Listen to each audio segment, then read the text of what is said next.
The descending tracts or the motor tracts are the tracts which arise from the brain and run in the spinal cord. They carry motor information, so also known as the motor tracts. There are two types, the pyramidal tracts and the extrapyramidal tracts. In this diagram, identify the pyramidal tracts, the lateral corticospinal tract and the anterior corticospinal tract. The lateral corticospinal tract running in the lateral white funiculus and the anterior corticospinal tract in the anterior white funiculus near the anterior commissure. The pyramidal tract or the corticospinal tract, they arise from the cerebral cortex and run through the brainstem and run in the spinal cord in lateral and anterior white funiculus, forming the lateral and the anterior corticospinal tract. They are known as pyramidal tract because they run in the pyramids of the medulla. Origin of the corticospinal tract is from three sources. 30% of the fibers arise from the primary motor cortex. Another 30% arise from premotor cortex and supplementary motor cortex, and 40% arise from somatosensory area. The course of pyramidal tract is just opposite to the sensory tract. It arises from the pyramidal cells of the cerebral cortex, then travels through the corona radiata, then through the posterior limb of internal capsule, then through the midbrain, pons and medulla. In the medulla, they are present in the pyramids and so known as the pyramidal tract. At the lower level of the medulla, 90% fibers cross to the opposite side and forming the motor decussation, and around 10% of the fibers remain on the same side. So at the lower level of medulla, the crossed fibers known as the motor decussation or the pyramidal decussation, they run in the spinal cord in the lateral white matter, forming the lateral corticospinal tract, and they terminate in each areas of the spinal cord at each level on the ventral grey horn cells of the spinal cord, and these fibers are known as the lateral corticospinal tract.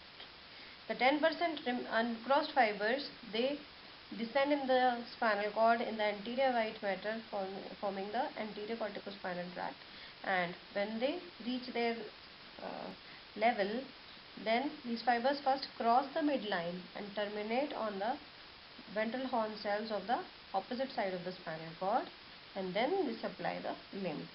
So these pyramidal tract are crossed fibers. So one side of the cerebral cortex supplies to the opposite side of the ventral horn cells of the spinal cord. These ventral horn cells are also known as lower motor neurons, and the tract fibers along with the neurons are known as upper motor neurons.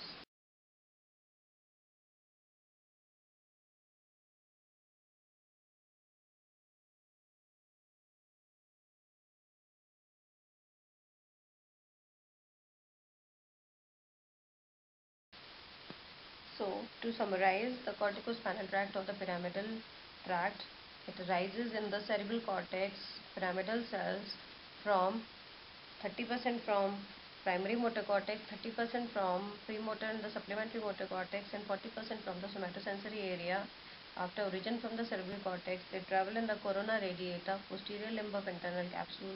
Then from the midbrain, pons and medulla, they travel in the medulla in the pyramids. At the lower level of medulla, 90% of the fibers, they cross to the opposite side and travel in the spinal cord as the lateral corticospinal tract. The uncrossed 10% fibers, they travel in the anterior white matter of the spinal cord, forming the anterior corticospinal tract.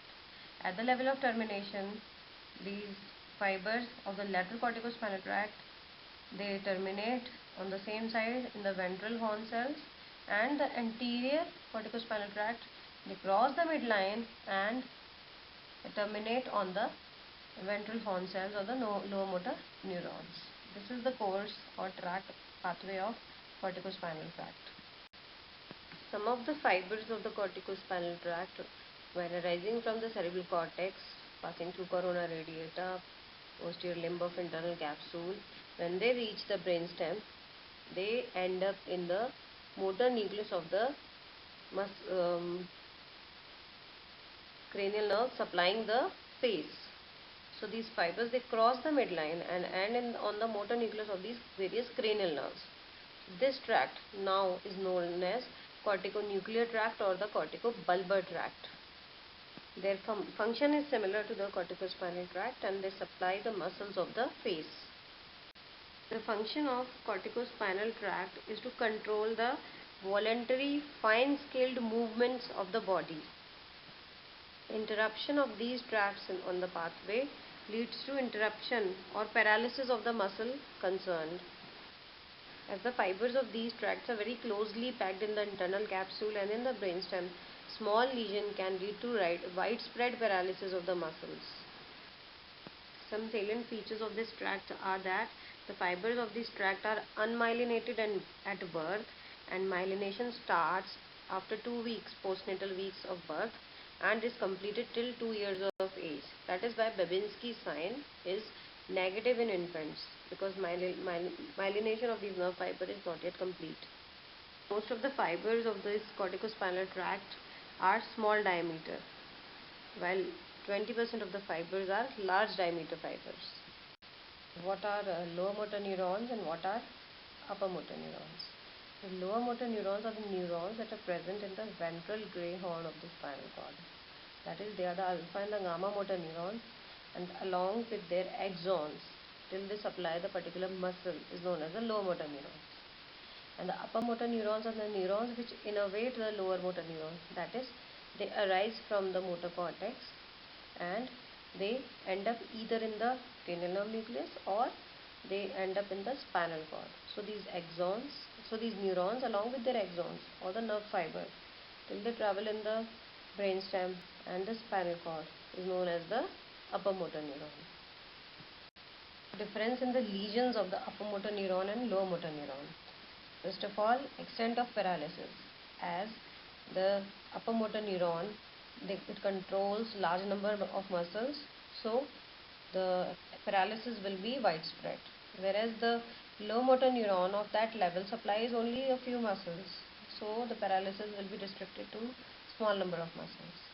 The tone will be increased in the upper motor neuron lesion because most of the innervation, most of the supply is inhibitory from these upper motor neurons.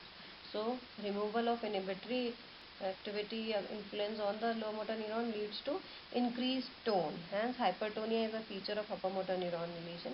Whereas in lower motor neuron lesion there is loss of muscle tone or atonia, because any type of influence to the muscle is not there. Any supply to the muscle is not there. Then so that when tone is increased in upper motor neuron lesion, so the type of paralysis is spastic paralysis, that is increased tone. And in lower motor neuron lesion, the paralysis is flaccid paralysis, like hypotonia, atonia type of paralysis. You can imagine a case in the upper motor neuron lesion like a person with spinal injury, and in a lower motor neuron like a person of poliomyelitis, and the tone is not there. Next is resistance to passive movement. It will be lost. There will be no resistance in lower motor neuron lesion, whereas in upper motor neuron lesion, resistance will be present, and this type of rigidity is known as clasp knife rigidity. Like the Rampuri Chaku, the resistance will be felt only at the start of the movement, or then no resistance will be felt, and it will again be felt at the end of the movement. As seen in clasp knife, when you open the knife there is resistance, then it works smoothly, opens properly. Then when it is fully opened, then there is one resistance. So this type of rigidity or resistance to movement is known as clasp knife rigidity, which will be lost in lower motor neuron lesion. Talking about the reflexes, all the superficial reflexes will be lost in upper motor neuron lesion. Only Babinski sign will be positive, and deep tendon reflexes will be exaggerated because inhibitory influence is lost, so all the reflexes will be exaggerated. Whereas in lower motor neuron lesion, all the reflexes, be it superficial or deep, they will be lost because there is no supply to the muscles only. No atrophy is seen in upper motor neuron lesion, and in lower motor neuron lesion atrophy is seen.